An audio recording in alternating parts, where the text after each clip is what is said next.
அண்ணன் திரு சவுக்கு சங்கர் அவர்களின் தாயார் இன்னைக்கு இறந்துட்டாங்க. என்ன வருத்தம்னா, ஆளும் வர்க்கத்தை யாராச்சும் கேள்வி கேட்டால் அவங்களுக்கு இதுதானா கதின்னு அடுத்த தலைமுறை நினச்சிடக்கூடாதுங்கிறது தான் என்னோட ஒரு சிந்தனை. எல்லா ஆட்சியில் இருக்கிறப்பவுமே பல பேர், இதே அதிமுக ஆட்சியில், எடப்பாடியார் ஆட்சியில் எத்தனை பேர் எத்தனை விமர்சனம் வச்சாங்க. ஆனால் அவர் எடப்பாடியார் என்ன சொன்னார்? விமர்சனங்கள் அது right to freedom of speech, யார் வேண்டாலும் என்ன வேண்டாலும் கேட்கலான்னு தான் இருக்கு.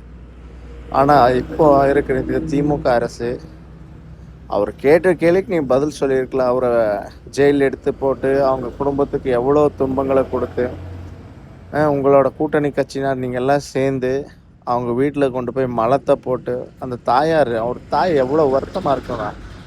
நம்ம வீட்டில் நம்ம அம்மா நம்ம கை கால் எங்கேயாச்சும் அடிபட்டு வந்தாலே எவ்வளோ வருத்தப்படும்.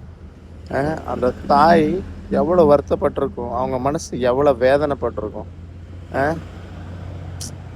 சில டைம் அதுதான் யோசிக்கிறோம். என்ன ஒரு ஜெனரேஷனல் கிட்டாக என்ன நினைப்போன்னா, அப்போது மக்களுக்காக குரல் எடுத்தால் அவன் குடும்பத்துக்கு இதுதான் கதியா அப்படிங்கிற ஒரு கேள்வி நம்ம என்ன சொத்துது.